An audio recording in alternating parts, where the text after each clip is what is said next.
This is the IBJ podcast for the week of September 30th, 2024, brought to you by Taft. I'm your host, Mason King.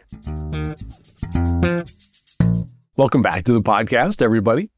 Readers of IBJ's annual lists of fastest growing Indianapolis-area companies might be familiar with GroundBreakers, formerly known as GroundBreakers Hydrovac Excavation.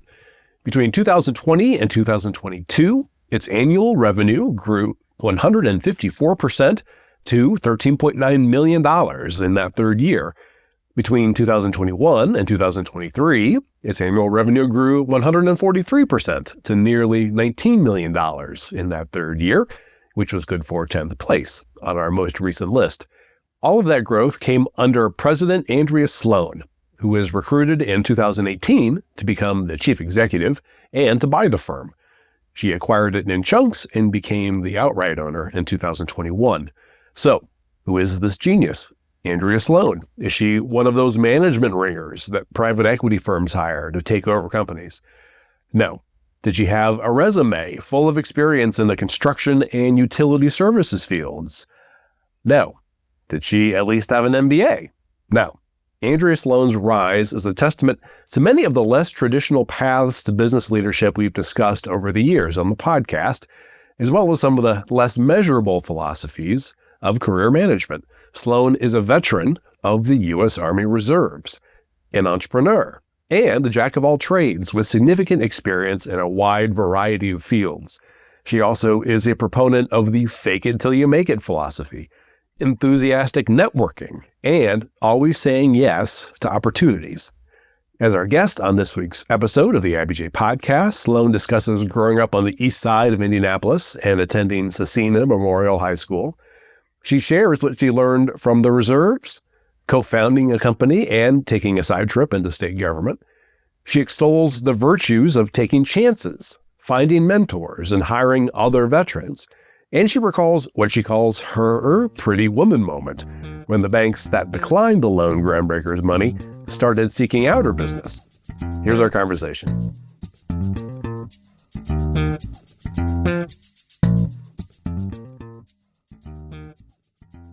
It's my pleasure to welcome to the IBJ podcast, Andrea Sloan, the president and owner of GroundBreakers. Thanks for making time to meet me over Zoom today. Thank you for having me. I appreciate it.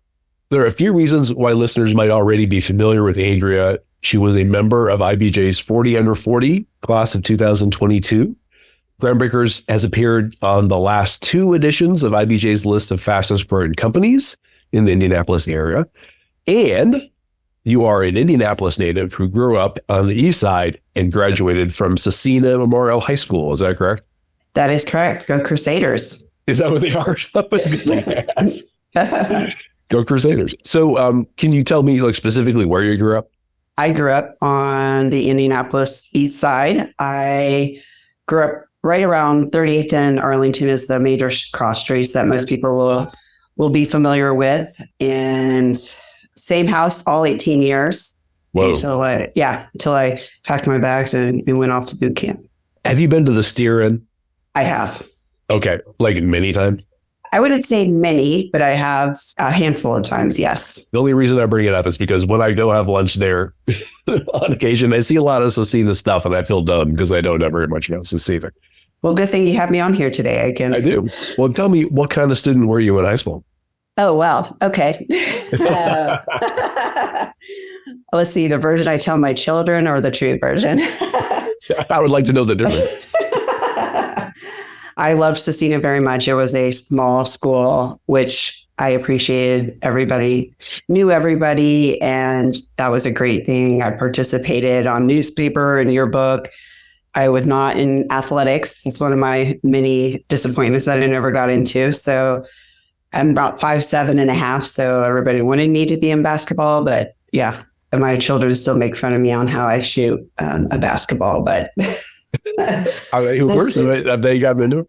Yes, for some reason I played no athletics, and my children are very athletic, so it definitely is not for me. Okay, but I was a C student at Scecina Memorial High School. I loved being a part of school, but not so much the reading the bookstore. So did you have any idea what you wanted to do after high school? Because you did make a reference to, I think, putting on your boots. So I kind of, in preparation for this podcast, I've kind of been thinking of how do I explain my unorthodox progression through life to where I am now. And going back to school, it's kind of funny because one thing my children always ask me, I have 2 teenage children, and this probably resonate with a lot of people that do have teenage children, is anytime they're doing homework, the first question they ask me is like, Mom, do you use this every day in business? And usually I'm like, no. However, the mom answer is no. However, you need to know how to do that to get well-rounded and use different parts of your brain. And most recently, we were talking about algebra, and he asked me that, and we were going through, and I don't know, do you remember the slope-intercept form? I do, yeah. Okay, well, I did not remember that. However, as we were going through it, it kind of made me think about my life and my life experience and how I've kind of lived it. And so for people that are listening, the slope-intercept form is y equals mx plus b. So y is, I kind of put it as you, right? You're the line. M is the slope, or kind of really the inputs that you put into life. X represents the externalities in life, and that's really the external factors in life. And then B is kind of the situation you're born into, is kind of how I thought about things. So I grew up at 40th in Arlington. I knew that I went to Cecina. I was a C student. I got into University of Indianapolis as kind of a standby. They were going to give me a semester and see how I did. And so I was like, all right, I know I got to do something different. And what you will hear from me in my story is not afraid to kind of take chances. And so growing up, I watched a lot of TV versus reading books. So I sitting one day and going through commercials, because back then you had to sit through commercials, and I heard a commercial say, be all you can be, and we'll pay for your college. And I was like, that sounds great. Sign me up. So I literally sat on my green carpet and opened up the phone books and called every military recruiter in my region. So I called the Marines, I called Navy, Coast Guard, and the Army. And I said, hey, I want to join the military. However, I want to still go to college. And what can you offer me? And the Army said, hey, we can offer you the GI Bill and you could still attend college. So I raised my right hand while I was still in high school and joined the U.S. Army Reserves. And 3 days after high school graduation, I was sent out to Fort Leonard Wood and went through basic training. Where's Fort Leonard Wood? In Missouri. So I enjoyed the basic training through a nice Missouri summer. And so then you could go to college. And I'm sorry, I don't totally understand this. And then you do so many weekends per year, is it? Yes. Yes. So as a reservist, when I signed up at the time, I signed up for a 6-year enlistment. And for a 6-year enlistment, I was considered a split op. So my summer after high school, I went to basic training. And then I went to my first year of college, my freshman year. And during that freshman year, I served the 1 week in a month at Fort Benjamin Harrison. And then my second summer, I attended my advanced individual training. That's where I learned my job for the military, which was 75 Hotel. I was in personnel. Okay. So yeah, what kind of stuff would you do? That's classified. Or they're going to let you get away with it too. So when joining the military, I told them I wanted to be a split op. And I said, I don't want to miss any of my first year of college. I wanted to experience my first year of college. They said, great. Based on that, the times that you can go to school and basic training, you can either become in personnel, which is basically your military job files with your enlistment packets and basically HR, or you become a truck mechanic. And so I chose A, although option B probably would have been more helpful in my current career. True. Yes. So over 6 years, what did you get out of that experience? I mean, what do you consider life-changing in a particular way?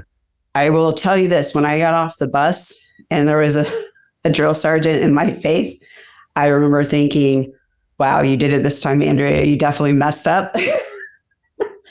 But I can't even explain to you, and I don't think I will ever be able to fully fathom the impact that it had on my life. As I mentioned, being 18, it allowed me to really, one, go out in the world, and I'm now an adult and being on my own and going through boot camp and being in the military, really taught me grit and perseverance every day now in my life, as a mother, as a business owner, as a friend, as a person. It's just, it's definitely, it's something I think that every individual would get a lot out of. So you graduated from high school. What was then IUPUI, but now Yes. Indiana University and Indianapolis. Yes. What was your degree in? SPIA, so School of Public and Environmental Affairs. So I was a public affairs major, civic leadership. I originally thought I was going to go into state politics and change the world. No kidding. Yes. You wanted to be a politician or be part of the political machinery? I don't know what I wanted to do. I just wanted to be I was really drawn to I was just drawn to I want to be a politician and change the world and have power. And just that's right. In my 22-year-old brain, that's what was going through my head. And then I had an internship actually at the Secretary of State's office at the time. Todd Rokita was the Secretary of State at the time. They had a IU SPIA leadership program, and you got to meet with Governor Kernan at the time. And I had an internship at the State House. And there I quickly learned after college, I did not want to go into state government work. It wasn't for me. So I quickly pivoted. And after college, I got my license to sell securities. So Okay. I got my Series 6, 63, 7. I was like, well, can't be in government and make money. How are you going to make money? Well, you're going to go into Wall Street. So you're trying all the paths, really. Yes. I mean, and it's funny because I look back in my yearbook picture, they have the little quote at the bottom, and I will put myself out here. We're 25-year high school reunion this year. Yeah, still definitely a young chicken, but I put on my saying, don't go where the path may lead you, but make your own path. And it's funny that I did that because I just recently looked at it and I was like, well, I guess I kind of held true to that. So you did that until 2010, and then we get one of those dreaded gaps in your resume. From 2010 to 2014, you were doing what? Actually, it was 2009. Oh, okay. Yes. So February 2nd, 2009, I welcomed into this world my first baby, Oscar Sloan. So now I find myself as a stay-at-home mom. And talking about getting off the bus for boot camps, Yeah. that had nothing to do with that. I still remember the nurse waking me up in the hospital room after I had Oscar to nurse him. And she said, oh, well, you feed your baby. And I was like, Right. I was like, what? Why are you waking me up? I must have been so exhausted. And then I was like, whoosh. It's like, oh, now I'm responsible for a human being. It is shocking to me how little you get prepared Oh, yeah. for that role. And I think some people just keep information from you just because they will end you to struggle like they struggled. Yeah. Otherwise, we take a lot of classes and we talk to a lot of people. I mean, I made it my business to, get advice from people, and it's very discombobulating. if people knew, I mean, we wouldn't be here today. Yeah. Nobody populate the world. You still have to buy books to find out how to do it. Yeah, which I did definitely read all the books, and I laughed because I saw a meme on Instagram the other day, and it says what to expect when you're expecting. Yeah. And, you're reading and it's all nice, but then really the one you should read is the one that's been scribbled by your children, all. So yes, I was a stay-at-home mom, and it was And you're married by this point. You have a husband? Yes. So I actually got married in 2007 to my wonderful husband. Shout out to TR Sloan. Love you. No, I really do have a really good support system, so I'm very lucky. Yeah, so I got married while I was still at American Funds, and then became a stay-at-home mom, and was very blessed to do so. Very quickly after that, we welcomed my daughter, Elena, into our life. And I was like, all right, I'm lucky enough to have a boy and a girl, and they're both healthy. That's enough. Yeah. So good choice. So yes, so I stayed home with them until my daughter started school. Were you, at that point, were you dying to get back into the workforce, or were you just thinking, I know me, this is just something that I probably need to do? I don't like to sit still very often. As I've learned about myself as a leader, as you try to, and as you grow, you try to figure out who you are and things like that. I like to spin a lot of plates at once. And yeah, my kids started school, and I got bored. And I had a lot of friends that said, Andrea, you're a woman and a veteran. You're like this magical unicorn. The government's going to throw money at you. You start a business. So in 2014, I started Adana Group with a family friend. And Adana Group was an IT project management staffing company. Is this something that you had any kind of particular talent for? I mean, was it related to the group or the work you did in the reserves, or was this totally new? Yes, correct. I did not really know much about IT other than, however, a friend that I've partnered with and my husband who works at Microsoft said, you don't need to worry about it. You need to go out in sales. This is your superpower. Like, you can talk to people, you can sell the services. And I was like, yes. However, you need to know what you're selling. And when you're selling IT is like everything. And yes, it was a really great experience, to be honest. I always say in life, I try to take the growth mindset of things. Is like, I learned so much. It was basically like getting a MBA degree. So I started the business, got my certifications, set up accounting. I was every hat. And we had a couple contracts, which was great. But really the benefit of going through that was just learning to run a business and making the amazing connections that I've used today. What happened then with Adana?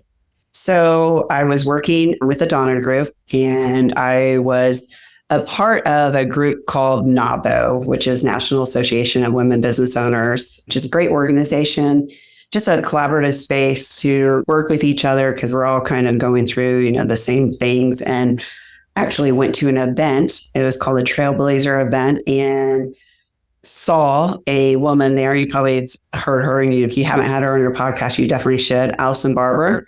She's amazing. So I heard her speak in 2018, and I went up to her afterwards and I said, that was like the most amazing thing I've ever seen. I would love to have coffee with you. And yeah, we had coffee, and I asked her to mentor me. And as you know, Allison is always up for a challenge. So, and I don't know if you know this about her. She's a big supporter of Red Cross. So during breakfast, she asked me if I would like to attend a Red Cross event because of my military background. And it's funny because in her speech that she gave, the thing that really impressed on me is the question that was asked to the panel was, how do you manage your time? Like, you have to say no to things. And the thing she said that really resonated with me is she says, the whole panel basically said, this is how I do it, blah, blah, blah. Yes, you most definitely have to. And she said, I say yes to everything because you never know where that yes is going to lead you. And I remembered that when she was talking to me, because she asked me to go to this Red Cross event, and it was like at 5:30 in the morning. And I was like, oh, I don't want to go. But I went. And from there, I met the director of Indiana Department of Veteran Affairs. And that's what kind of led me on my journey to where I am now. So I met with him, and he said, hey, we're actually looking for a contractor to come in and help support our efforts to work with NVETS, which is an organization that helps military that are transitioning out of the military or even underemployed veterans into jobs in Indiana. So as you probably know, we've had the same issue for years and years and years of we have a lot of people that need employees, but not enough people within Indiana to fill those jobs. And Governor Holcomb had the initiative to say, what better way than to fill them with veterans? And a lot of times, if you think about it, just such as myself, I raised my hand at 18. A lot of these men and women go into active duty. They serve 20 years, and now they're 38 years old. And they're coming out of the military and now have to go out into the workplace. And they're like, what do I have to offer? I've been in the military for 20 years. There's no I was, infantryman. How is that going to relate to what I can do for Salesforce or to IU Health? And so I really worked with both sides of the fence. I worked with military men and women to let them know, hey, here's how you can really put yourself out there. I mean, your capabilities are beyond what anybody else can offer. And then also on the other side of the fence, why and how to hire and look for these military individuals. And it's something I really tried to do within GroundBreakers as well. I really tried to make it a focus to hire military men and women. And we've done actually a pretty great job of it. How many veterans do you have on staff? I mean, can you roughly estimate? Roughly, I would say we have 6 currently. For that's 10%. So. Okay. You have about 60 employees right now. Yeah, 63. Yeah. Let's take a quick break so we can hear from our sponsor. This is the IBJ Podcast. Taft, today's modern law firm. With more than 800 attorneys in 8 primary Midwest markets and the District of Columbia, we provide solutions to the business issues facing middle market and emerging companies alike. We do this through a highly collaborative and inclusive team approach. Taft, the modern law firm. To learn more, visit taftlaw.com.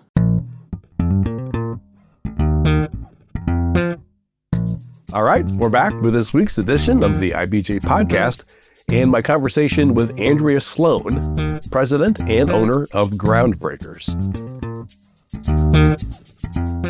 So in the 2018, you were hired by GroundBreakers. Do I have the timing there right?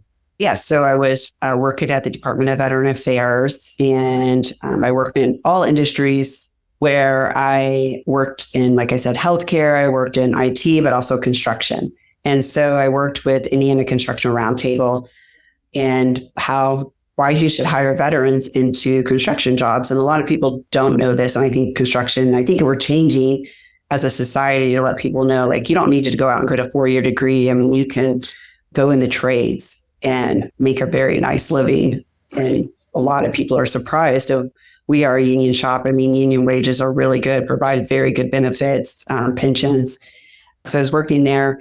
And somebody from Milestone, the gentleman, I don't think is there any longer. I think he retired, but he said, hey, do you know anybody that actually is a veteran that owns a construction company? And I said, no. And we kind of chatted and exchanged information. And I said, yeah, I'll definitely keep my eyes and ears open if I ever see anybody. And he gave me a call about a week later and said, hey, I know a gentleman that's actually transitioning out of his business. Would you be interested in learning more? And I said, going back to, I jump into things. I'm like, sure. And so had lunch with the previous owner of GroundBreakers and did not know what a hydrovac was,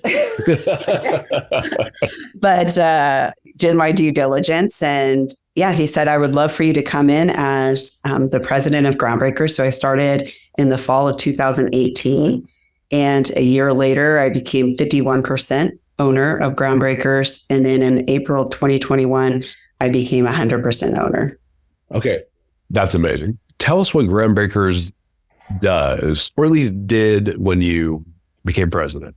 GroundBreakers, when I came on as president in 2018, was a hydrovac excavation business. And I would say maybe 2% of the population probably knows what that is. But hydrovac excavation is a utility used in construction to use high pressure water in a vacuum system. Kind of think of when you go to the dentist, they put water in a suction in your mouth. We kind of do that in the ground. And the reason why you do that is because you don't want to damage the underground utilities underneath the ground. Right. So instead of like digging with a giant metal shovel, which would screw up the utilities, I'm actually using water power to carve out the space that I need. And then there's like a vacuum. Correct. It sucks up the sludge, I guess. Yes, we call it slurry. Slurry, thank you. Yeah. But yeah. So yes, it's a very expensive wet dry vac. I was thinking about when I was like 5 years old and you get like the garden sprinkler and you just turn it on super high jet and you just point it into the ground and see how far you can get. Exactly. Yes. So my operators get to play in the mud every day and do that. Okay. That's pretty cool. So I'm guessing like at the beginning, it was kind of like a get the feet wet sort of situation where, I mean, see how you like the business, see if you can tell the business is going. And then your agreement with the gentleman was, okay, now I'll take a majority interest. Correct. What kind of conversation was that like with your spouse? Because I mean, it's not an insignificant amount. Yes, correct. I had to dig deep, and, empty the piggy banks and try to do that. But yeah, as I mentioned before, I'm very fortunate to have a very supportive spouse. And of course, we looked at what Hydrovac Excavation was and the growth opportunity that it had. And it was really a no-brainer. What to you was intriguing enough about the company to say, yes, I want to be the majority owner? So one, as you are probably aware, everything is going underneath ground as we build things. And our biggest clients are utility clients. So I thought of it as an opportunity to grow as more things go underground, the more you're going to have to use our services. And then two, utility clients, I know we all enjoy our heat, air, and lights.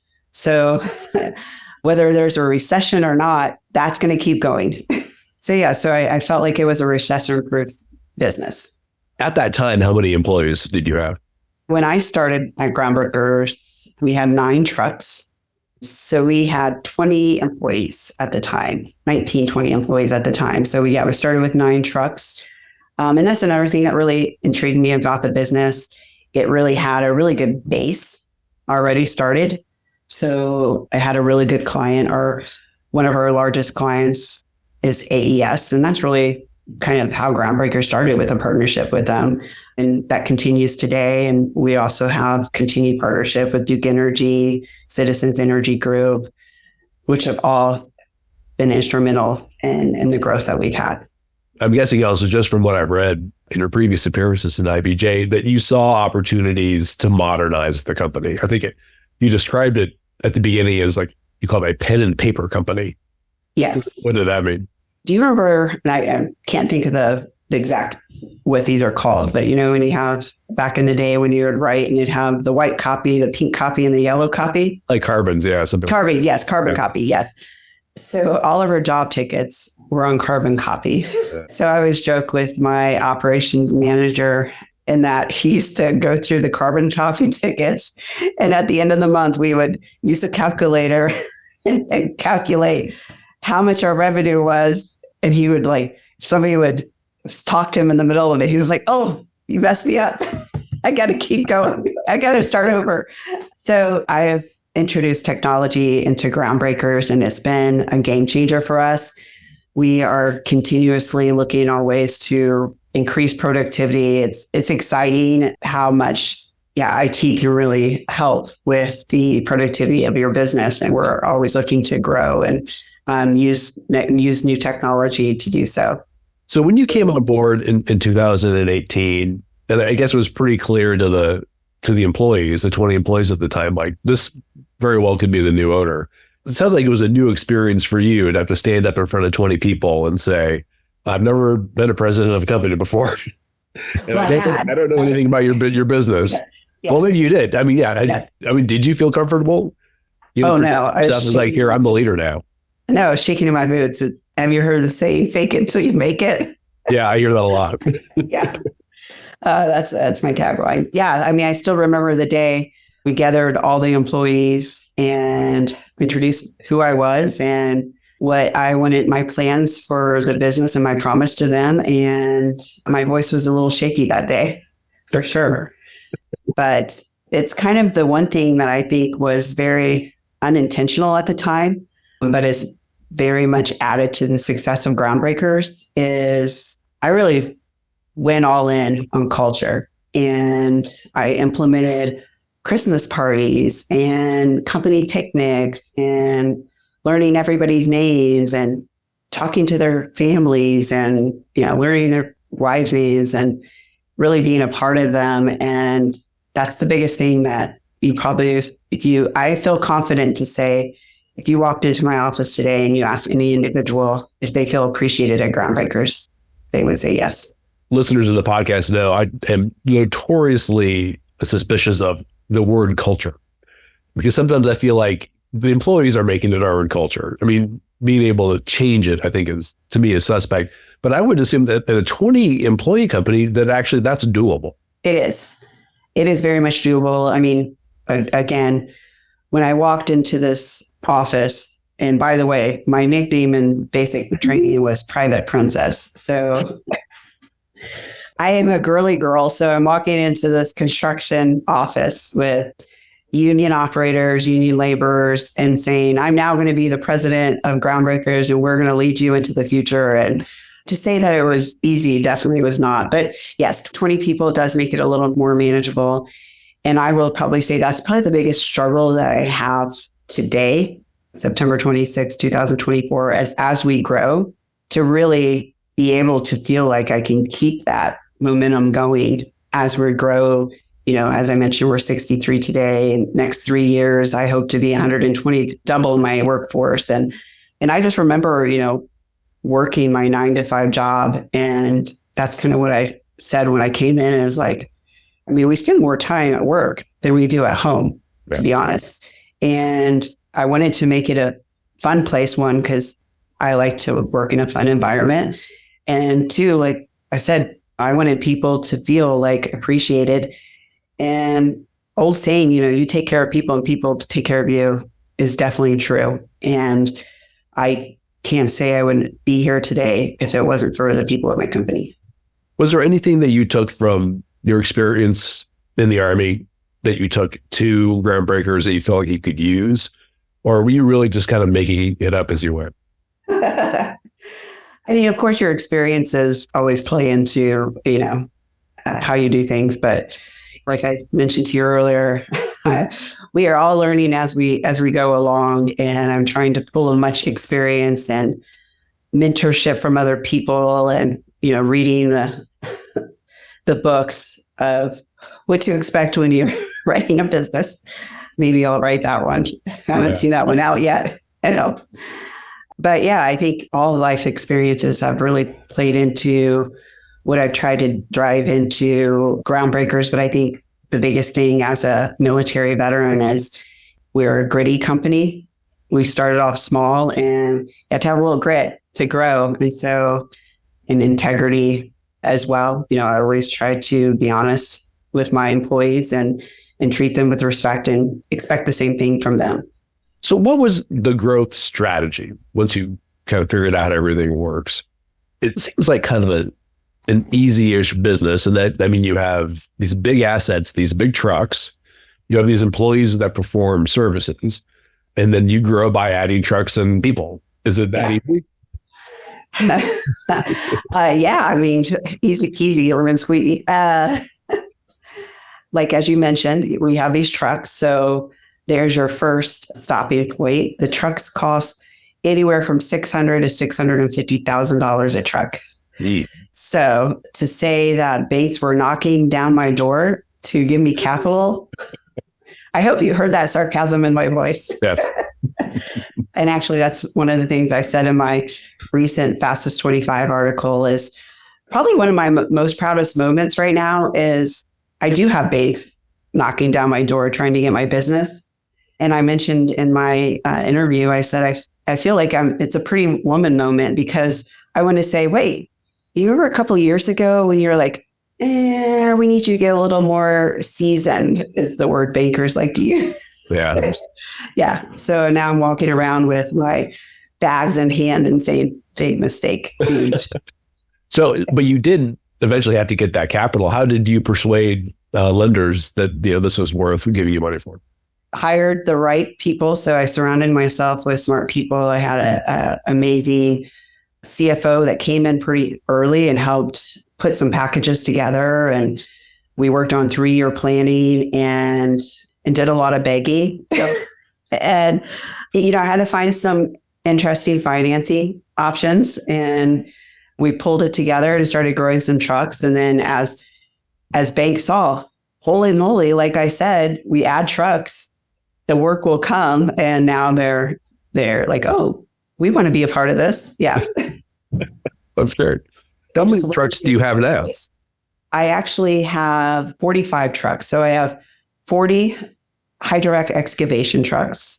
I have 2 jetter trucks, which are for pipeline jetting, and 2 CCTV pipe inspection trucks.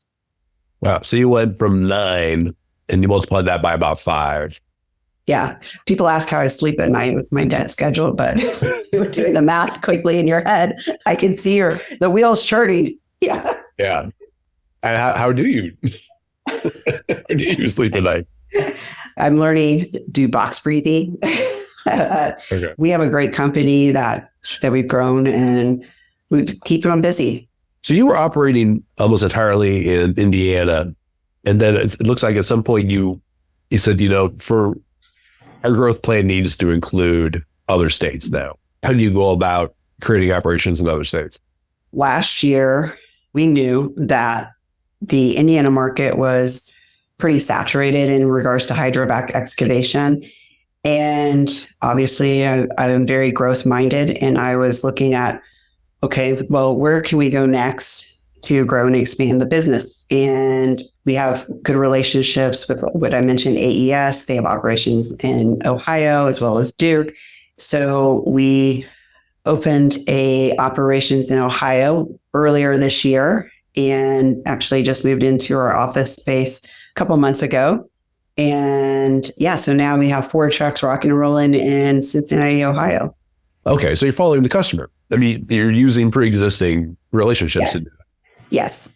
So using pre-existing relationships, and then also back to how we've grown from 9 to 40 trucks, a lot of door knocking and calling and getting our name out there. Are you just now in Indiana and Ohio, or are there other states?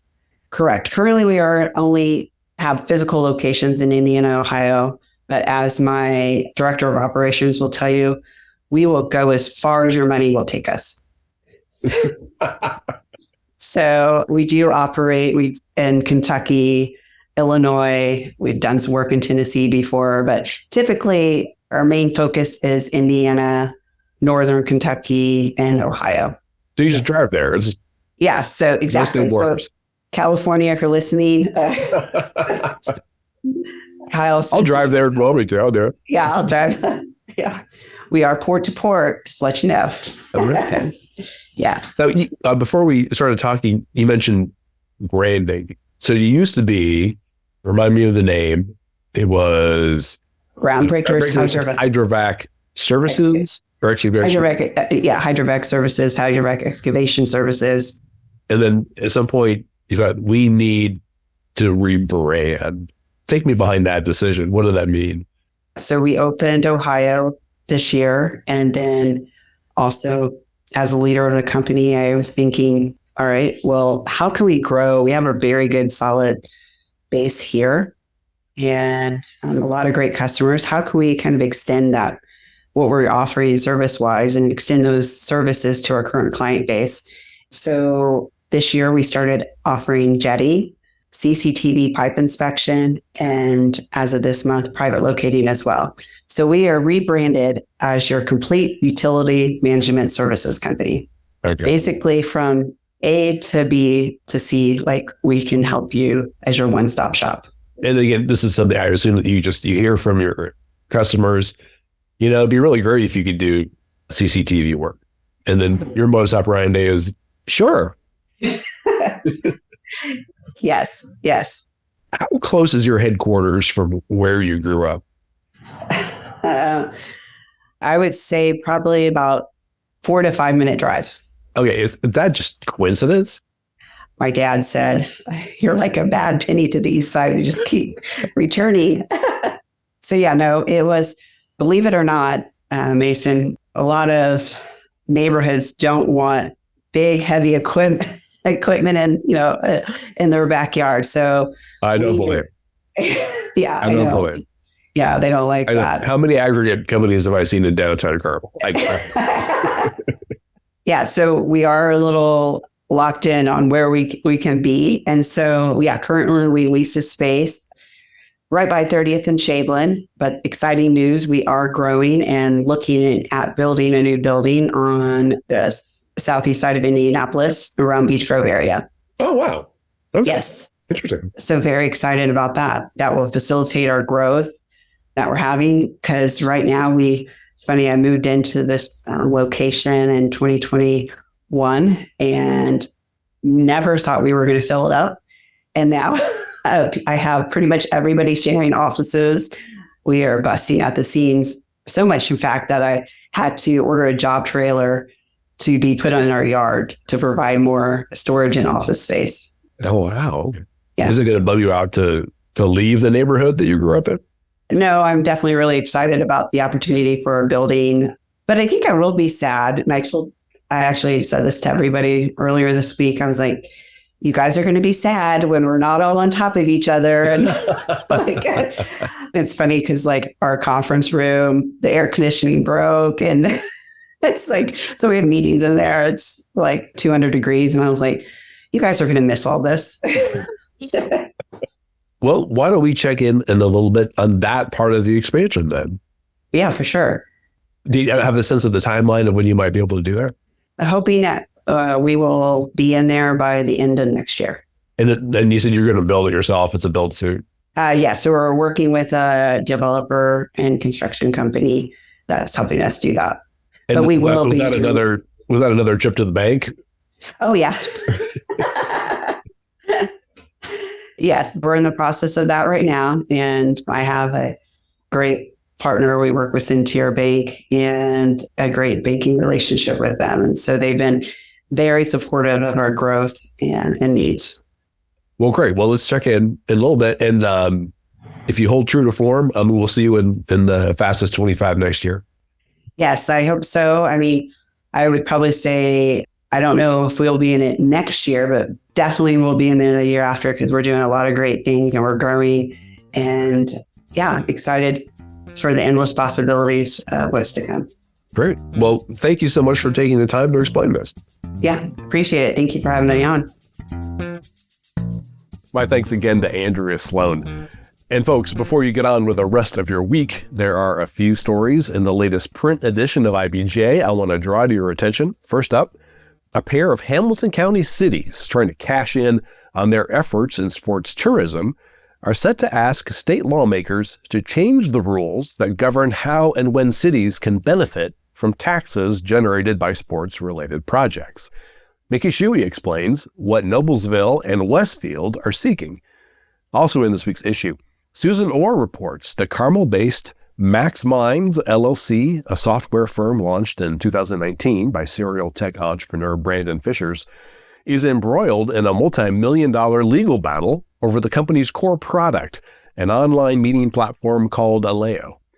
And John Russell reports that insurer United Healthcare has been dropping medical and hospital groups from its networks after failing to reach agreements on new contracts, leaving thousands of patients without access to their doctors. And again, you can find these stories in the latest print edition of IBJ or online at ibj.com. I will say it's quite a bit easier to access all of the latest business news and all of IBJ's data on Central Indiana's business, community, and economy if you're a subscriber. And we're running a promotion right now that gives you complete access for $1 per week for 3 months, just to get a sense of how valuable and original our content is. Just go to ibj.com and click on the subscribe button. And thanks again for making time this week for the IBJ podcast. I'm Mason King. Hang in there, everybody. We'll be back again next week.